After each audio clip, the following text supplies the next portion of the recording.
Ce matin, je vais partager avec vous 2 micro-paraboles. Alors je dis micro-paraboles parce que dans leur durée et dans la longueur du texte, elles sont petites. Je ne sais pas si quand David Locher a fait la répartition des textes, il a pris la taille de ceux qui allaient les élaborer, et puis moi, il m'a donné vraiment, voilà. Donc je pense qu'il a été juste dans ce sens-là, puisqu'à Nathan, il a donné une méga parabole avec des explications après. Lui, il se garde aussi une part de choix, et puis moi, voilà, j'ai la petite parabole qui parle que de petites choses. Enfin, comme ça, on dirait que c'est ça.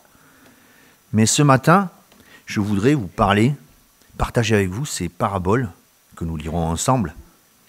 Et justement, j'aimerais vous parler de quelque chose de petit, mais infiniment grand. Petit, mais infiniment grand. Gardez cela à l'esprit comme l'énoncé de ce partage. Petit, mais infiniment grand.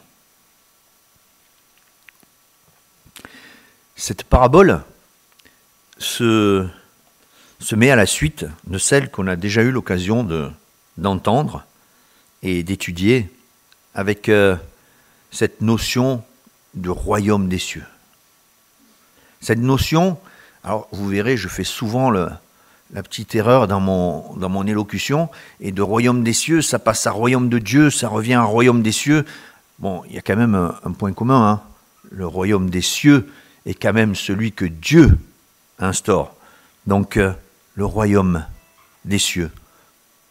Nous avons eu plusieurs étapes qui nous ont parlé pour accéder, pour arriver à cette finalité qu'est le royaume des cieux, de semences, de paroles qui a été semée, de semences de chrétiens qui ont été semés dans le jardin du monde, dans le champ du monde. Et aujourd'hui, on va parler encore de semences. Je vous invite tout de suite à lire ce texte sur lequel nous allons nous appuyer. Ce texte, je le lis dans Matthieu, au chapitre 13, les versets 31 à 35. 31 à 35. 2 paraboles. Ça va aller vite. Je le lis dans la version du semeur. Jésus leur raconta une autre parabole. Le royaume des cieux ressemble à une graine de moutarde qu'un homme a prise pour la semer dans son champ. C'est la plus petite de toutes les semences, mais quand elle a poussé, elle dépasse les autres plantes du potager et devient un arbuste, voire même un arbre, si bien que les oiseaux du ciel viennent nicher dans ses branches. Il leur raconta une autre parabole. Le royaume des cieux ressemble à du levain qu'une femme a pris pour le mélanger à une vingtaine de kilogrammes de farine. Et à la fin, toute la pâte a levé. Jésus enseigna toutes ces choses aux foules en employant des paraboles. Il ne leur parlait pas sans paraboles. Ainsi s'accomplissait la parole du prophète. J'énoncerai des paraboles, je dirai des secrets cachés depuis la création du monde. Voilà pour notre lecture. Les paraboles. Nous savons que cette façon de parler à la foule qui l'entourait, voire même de parler à ses disciples, était quelque chose de concret, facile à comprendre. Je suis désolé pour ceux qui n'ont pas un carré de terre dans leur jardin ou dans leur appartement au 12e étage. Je suis désolé pour ceux qui ont un carré de jardin mais qui n'ont jamais planté une graine. Je suis désolé pour toutes ces personnes-là. Jésus était plus raccord avec les gens de son époque parce qu'ils vivaient tous d'élevage, de culture, et il savait ce que c'était mettre les mains dans la terre, se salir bien sûr, transpirer et faire pousser quelque chose à partir d'une petite graine. Alors oui, peut-être que certains diront, surtout les plus jeunes, que Jésus aujourd'hui utiliserait certainement des paraboles. Il nous ferait sur Twitter ou X, plutôt je crois que ça s'appelle maintenant, parce qu'il faut être moderne, il nous ferait des petites communications, et puis nous on mettrait des likes. Là, quand c'est vers en haut, c'est un like. Après, je ne sais plus. Et puis, il y aurait des millions de vues. Et puis, ça deviendrait viral. Et puis non. Non, chers amis. Parce que ce matin, ce que nous venons de lire, nous le lisons dans la parole de Dieu. Il nous l'a laissé pour que nous continuions à le lire dans cette version-là. Jésus et Dieu le Père savaient qu'aujourd'hui, vous auriez le téléphone qui vous démange les mains et qui peut-être demain sera greffé dans votre cerveau. Tout ça, il le sait. Et il le savait quand il a laissé cette parole. Mais il prend des choses simples. Il prend des choses qui appartiennent à sa création. Des choses qu'il domine parce que lui les met en place. Et ce matin, il nous parle d'un grain de moutarde. Dans d'autres versions, un grain de sénévé. Alors je ne vais pas vous faire une leçon parce que moi-même je ne suis pas un grand expert, même si je sème, je plante, je veux faire des choses. Et avec l'aide de Dieu, j'arrive à en réussir quelques-unes. Je vais juste vous faire passer une boîte dans laquelle se trouvent quelques semences, quelques graines. Et vous verrez qu'à l'opposé de cette boîte, il y a des toutes petites graines. Je vous fais passer cela juste pour que vous compreniez et que vous imaginiez ce que Jésus est en train de dire à cette foule et à ses disciples à ce moment-là. Quel est le choix de la graine qu'il prend? Donc je le fais passer, donc vous attardez pas trop dessus, parce que c'est bien d'écouter aussi ce qui se dit. Donc vous verrez une multitude de graines. Ne vous arrêtez pas pour les plus connaisseurs. André, tu fais attention, tu ne me critiques pas sur mes graines à la sortie. Il y en a qui sortent du congélateur. Il y en a qui sont déjà cuisinés, donc on ne fait pas de commentaires, on regarde juste la taille et la forme des graines. Mais à nouveau, Jésus nous élève et nous amène plus loin dans la vie du royaume des cieux, dans la vie du royaume de Dieu. Nous avons abordé précédemment le temps des semailles à 2 niveaux. Je reprends pour vous remettre en mémoire un petit peu ce qui a été dit. Dans le premier épisode, on parlait de ce semeur qui sortit pour semer des graines dans un champ. Le point commun avec toutes ces paraboles, c'est que le champ, le jardin, c'est le monde. Le champ, le jardin, c'est le monde. Et ce semeur sort pour semer. Il sort pour semer à grand tour de bras. Dans la première parabole, rappelez-vous, il jette des graines. Il en jette énormément. Et ces graines vont tomber les unes d'un côté, les autres de l'autre, dans des cailloux, dans des ronces, dans une terre qui n'est pas nourrissante et qui va laisser mourir la plante qui germe. D'autres dans de la bonne terre qui vont donner du fruit et une moisson. D'autres au bord du chemin. Rappelez-vous cela, au bord du chemin, là où les oiseaux vont venir les manger et se rassasier de ces bonnes graines qui n'étaient pas prévues pour eux. Dans la deuxième épisode de parabole que nous a partagé Nathan, il y a cet homme qui sortit également pour semer dans le champ, dans le monde. Et il sème à grand tour de bras.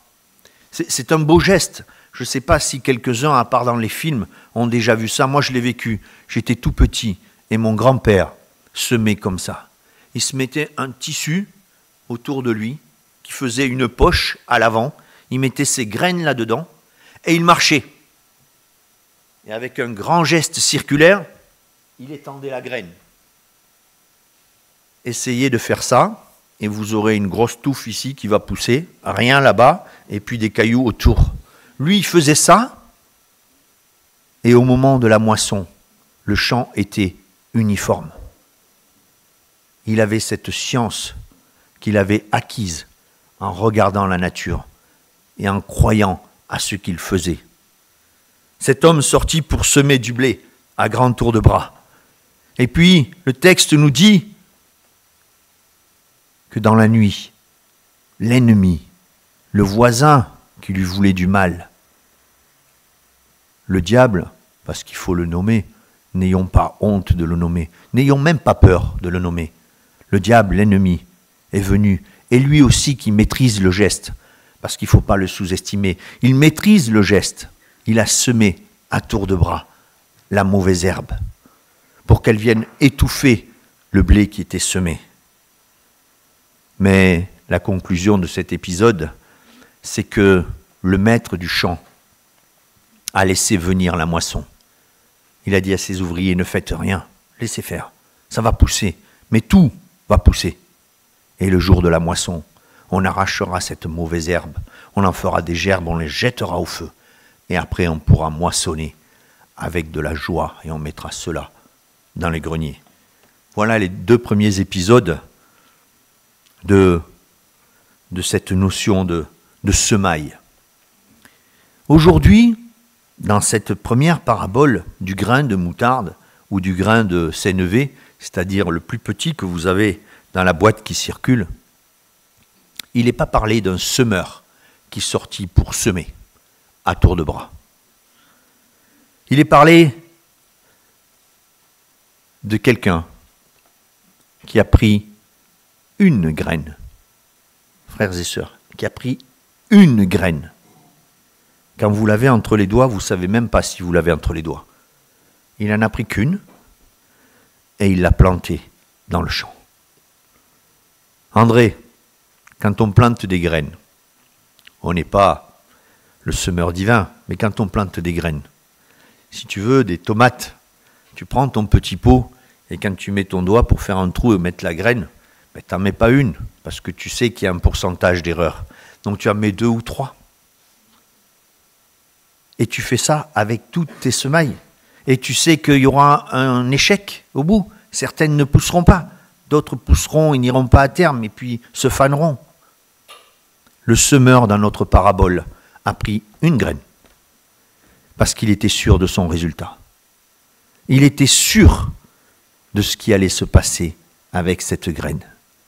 Frères et sœurs, ce semeur qui vient prendre cette petite graine de moutarde, c'est notre Dieu. Il est sûr de ce qu'il fait à ce moment-là. Et il la sème dans son champ. La parabole nous dit que cette micro-graine, quand elle grandit très vite, parce que c'est une croissance très rapide, elle devient rapidement plus haute que les autres plantes du potager. Vous avez dans la boîte qui est passée des grosses graines. Pour ceux qui les ont reconnues, c'est des fèves. C'est très bon, cru, en salade, avec un peu d'huile d'olive. C'est très bon, cuit, mais on n'est pas là pour parler cuisine. Mais cette fève, quand elle pousse, elle atteint 1 mètre. Si on la tient avec un tuteur, elle montera peut-être à 1,20 m. Et elle s'arrêtera là. Et l'automne venu, elle va mourir. Vous avez d'autres plantes dans cette boîte qui vont pousser. Si on les tient, elles vont grimper. Et l'automne venu, elles vont mourir. Le grain de moutarde. Et ça, c'est important. On le plante, on le sème, il pousse rapidement et il subsiste. Ça devient un arbuste, voire même un arbre, plus de 3 mètres de hauteur pour certains, dans le pays où se trouvait Jésus-Christ à cette époque-là.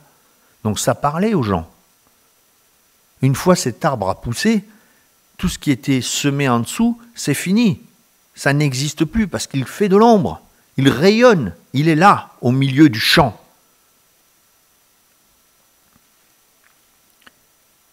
Comme c'est impressionnant que d'une si petite chose, on arrive à un si grand résultat. Que veut nous dire Jésus ? Cette parabole s'adresse à ses disciples qui sont là, mais ce n'est pas un petit discours intimiste. Ça s'adresse à toute la foule, qui, pour le coup, et je pense qu'à leur place, ça aurait été le cas pour moi aussi, la compréhension n'est pas immédiate. Je pense même que pour la plupart, il n'y a pas de compréhension. La compréhension viendra avec l'histoire et avec le temps. Là aussi, dans les paraboles que nous avons déjà évoquées, pour Nathan, il y avait un ensemble de versets qui s'intitulait « Explication de la parabole du blé et de l'ivraie ». Alors moi, je n'ai pas eu le texte avec la notice d'utilisation, ni même avec les points à vraiment chercher. Mais c'est tellement parlant. C'est tellement parlant à la lumière de la puissance de notre Dieu qu'on imagine bien cette petite graine grandir et passer au-dessus de tout. On est toujours dans ce champ qui représente le monde. Cette graine pousse et elle symbolise, nous dit la parole, le royaume de Dieu.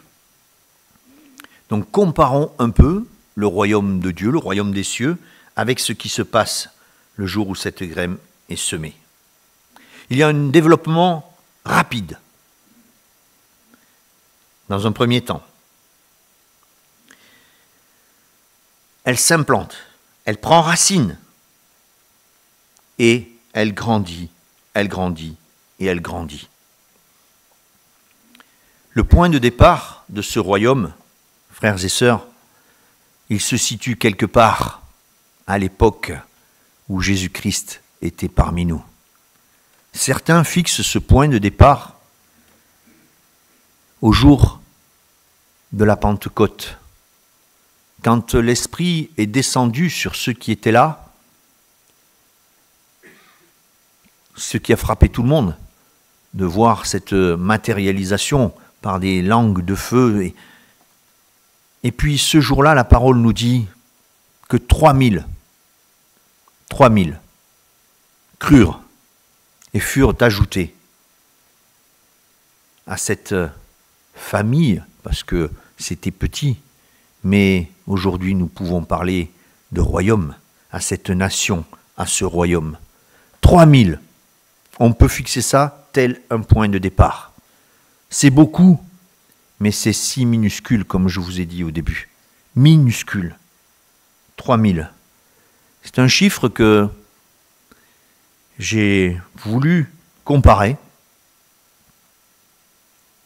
Et j'ai regardé dans les statistiques que l'on peut avoir, qu'est-ce qui pouvait se rapprocher de ces 3000.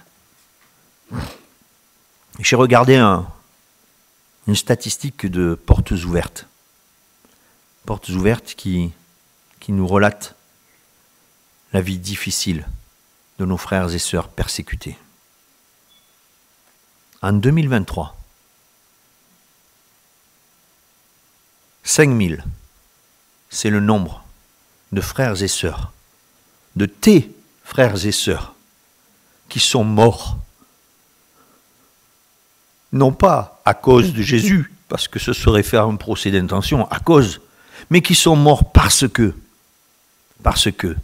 ils croyaient en Dieu et qu'ils l'annonçaient malgré l'interdit. 5000 en un an. 3000 à la Pentecôte.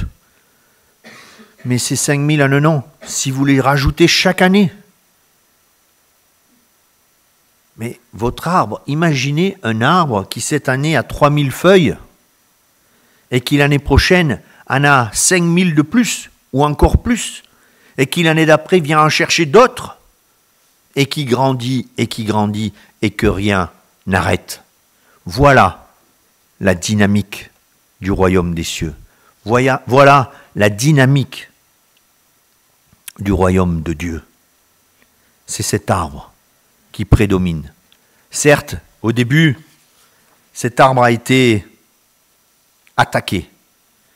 Au début de l'Église, au début de l'évangélisation, vous le savez, que les chrétiens ont souffert, que des martyrs se sont révélés, et que par parce qu'ils ont souffert et qu'ils ont donné leur vie et qu'ils sont morts par eux, ce royaume a continué de s'étendre.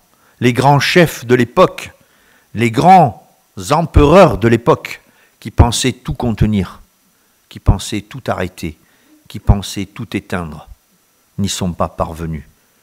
Comment, frères et sœurs, y parviendraient-ils aujourd'hui? Ils ne peuvent pas. Moi, j'en ai la certitude, et si vous lisez la parole de Dieu, vous l'aurez aussi. Ils ne pourront pas.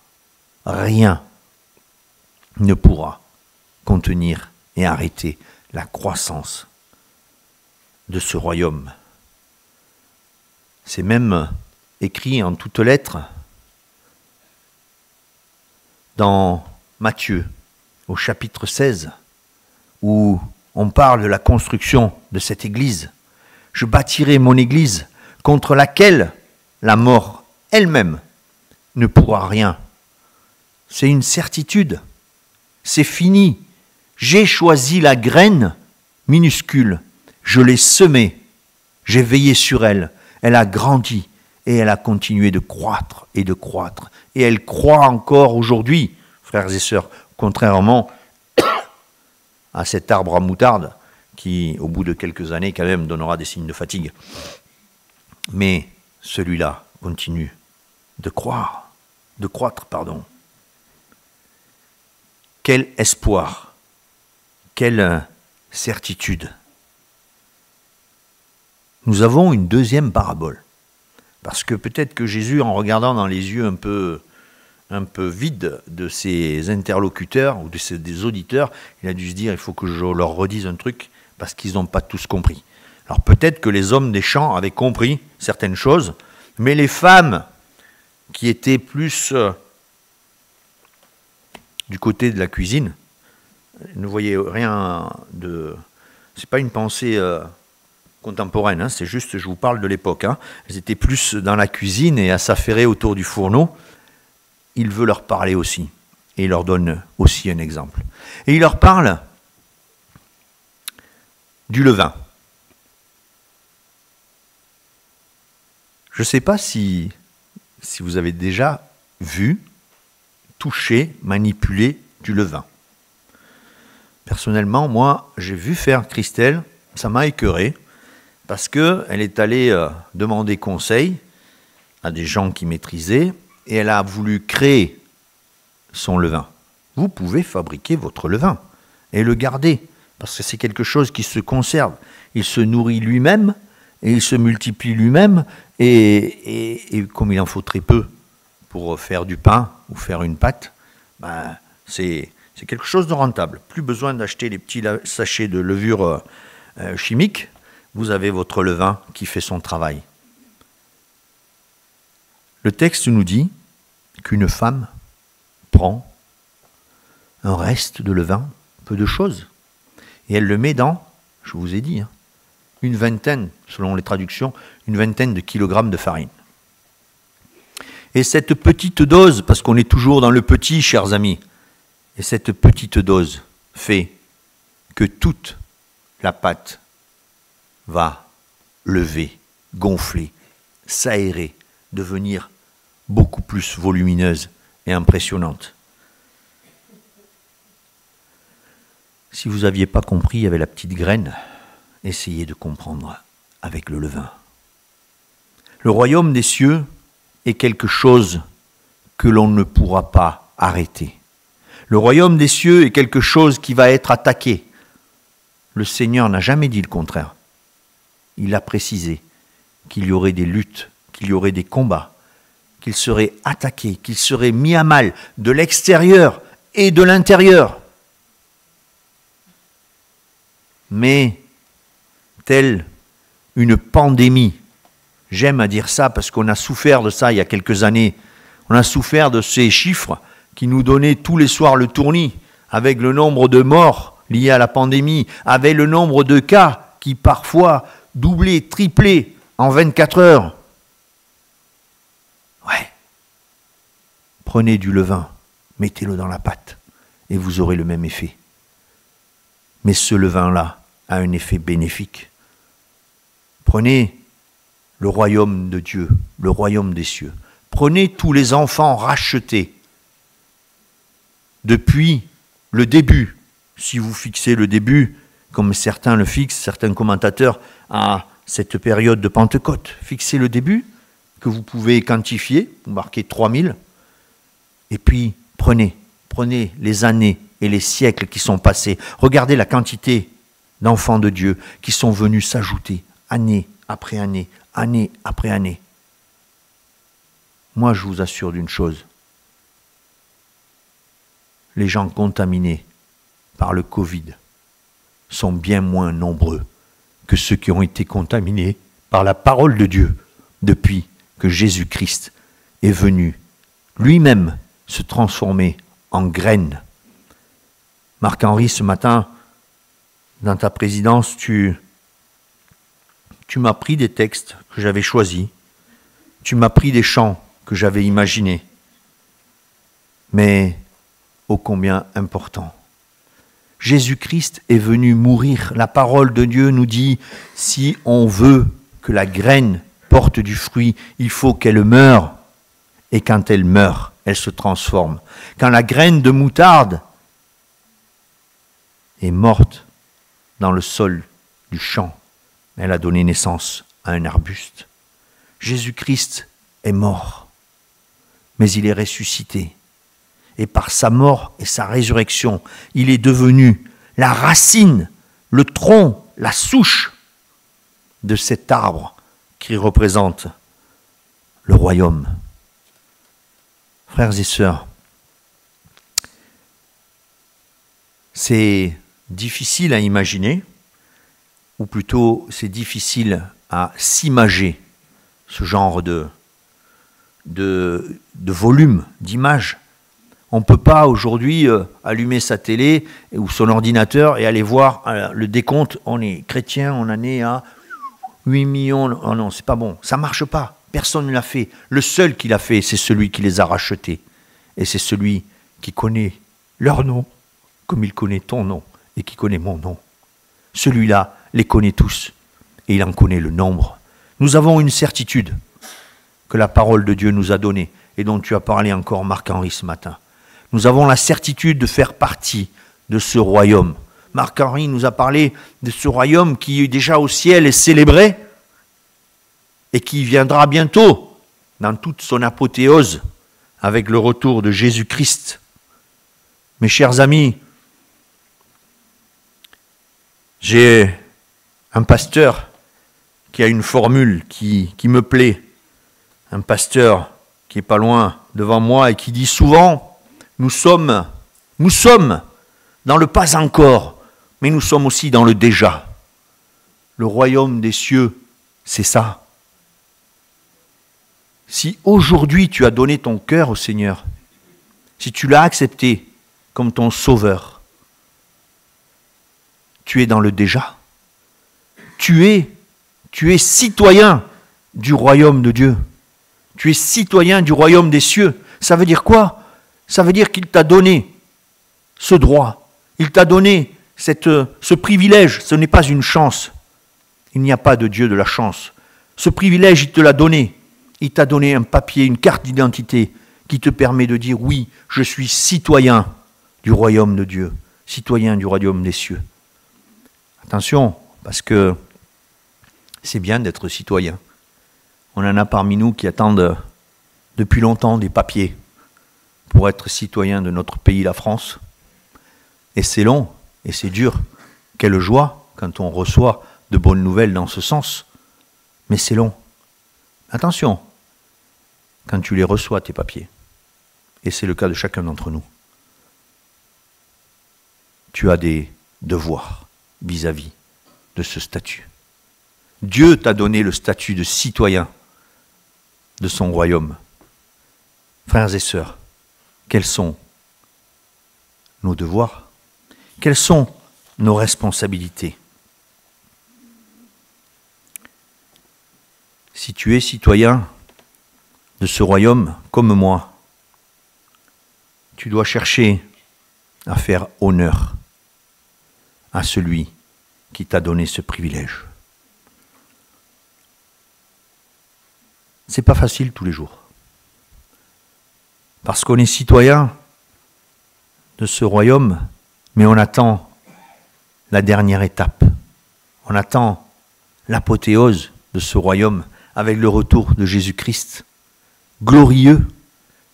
Et là, je pense qu'on aura beaucoup plus de facilité à montrer et à respecter que nous sommes fiers de cette nationalité, fiers d'appartenir à cela. Aujourd'hui, nous sommes toujours dans le champ. Nous sommes toujours dans le monde. Dans ce champ où le diable est venu semer de la mauvaise herbe pour étouffer les chrétiens. Nous sommes dans ce champ où le grain de moutarde est devenu un arbuste.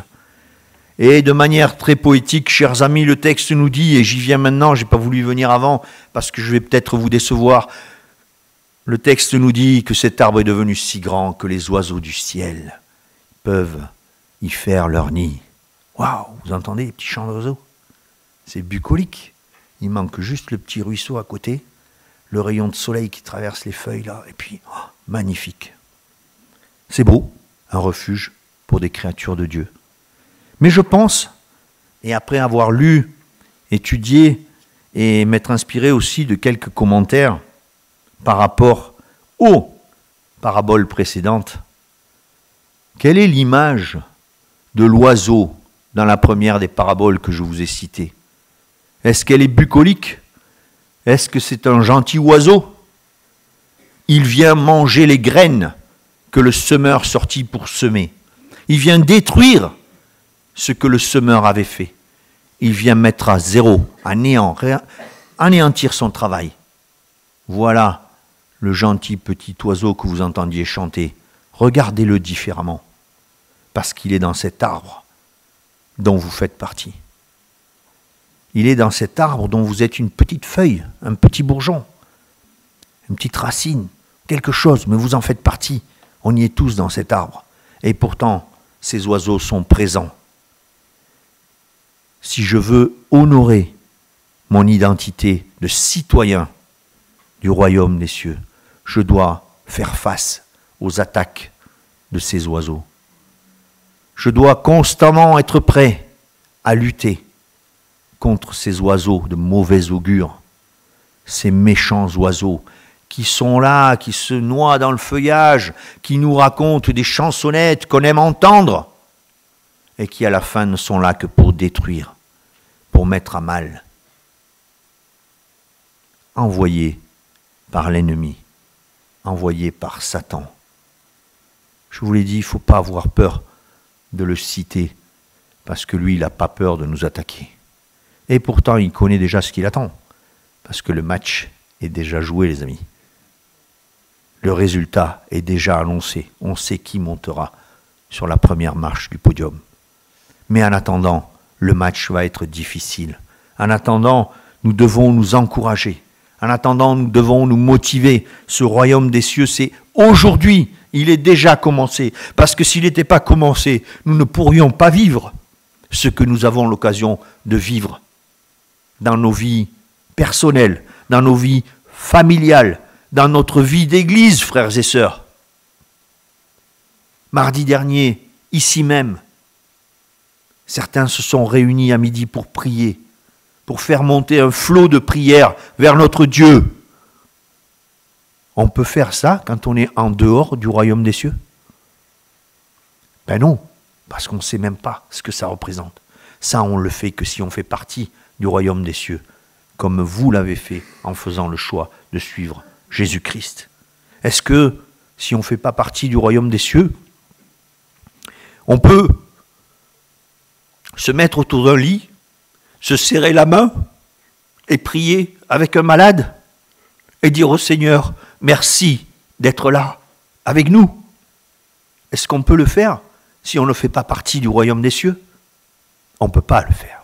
Donc le royaume des cieux, c'est déjà dans la difficulté, c'est déjà dans des joies, c'est déjà dans l'annonce de la dernière partie. Frères et sœurs, la dernière partie, c'est le retour de Jésus-Christ. Le retour glorieux de Jésus-Christ à la tête de son royaume. les textes nous disent que tous seront surpris. Alors quand on les lit, on pense surtout aux autres. On lit l'Apocalypse, quand on se dit « Waouh, mon voisin, il va être surpris, comme jamais il a été surpris. » Voilà, mon patron, il va tomber, comme jamais il a pu tomber. Mais mon frère, ma sœur, tu vas tomber, je vais tomber, parce que ce sera tellement impressionnant, ce sera tellement glorieux que mon imagination, un cerveau humain, ne peut pas contenir dans son imagination la grandeur infinie qui nous attend avec le retour de Jésus-Christ. Alors je voudrais vous encourager. Je voudrais vous dire que nous faisons déjà partie du royaume de Dieu, du royaume des cieux, mais sur cette terre. Et nous attendons avec impatience, ça fait partie de nos devoirs de citoyens, d'attendre avec impatience et non pas d'attendre avec « laisse-moi un peu de temps que je puisse profiter », d'attendre avec impatience le retour glorieux de Jésus-Christ.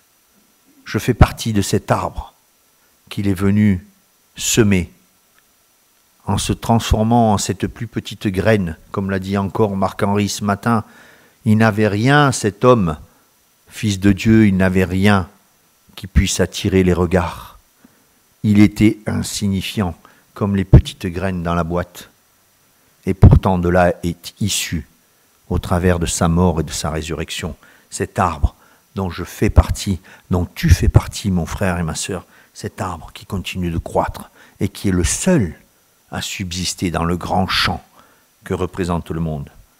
Je voudrais vraiment vous laisser cette pensée quand vous êtes fatigué, quand vous êtes éprouvé, quand vous êtes tourmenté.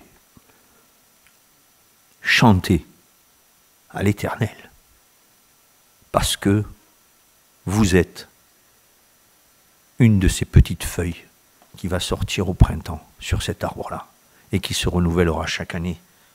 Si vous n'arrivez pas à chanter, faites comme moi. Mettez la musique. Moi, j'ai ma playlist. Je fais beaucoup de routes tous les jours et cette playlist m'accompagne. Et je chante avec, mais elle m'accompagne. Je me disais hier, quand on voit aux informations les accidents qui arrivent, ça peut nous arriver, on n'est pas à l'abri. Hein. Et tout de suite, dès qu'il y a un accident, la police vient faire son enquête. Tac, on regarde. On va voir le compteur si c'est bloqué. Tac, à combien, à quelle vitesse. Bon, ça c'était avec les anciennes voitures. Aujourd'hui, tout est digital. Mais bon, il y a moyen d'aller chercher l'info. On sait ce qui s'est passé. De temps en temps, certains regardent, analysent le GPS. Il allait où? Il venait d'où? D'autres regardent d'autres environnements. Est-ce que vous croyez que le spécialiste, l'expert de la police scientifique, va regarder ce que le conducteur écoutait comme musique à ce moment-là? Et j'aimerais, si ça devait arriver, et je souhaite bien évidemment que ça n'arrive pas, mais j'aimerais que si ça arrivait à ma voiture, alors pas à moi, mais à ma voiture, et qu'elle aille se cracher à l'entrée d'un tunnel, que les experts et tous ceux qui sont autour à chercher une raison. Parce qu'il faut trouver des raisons quand on est humain, on cherche des raisons. Et puis s'appuyer sur le bouton et dire qu'est-ce qu'il écoutait comme musique.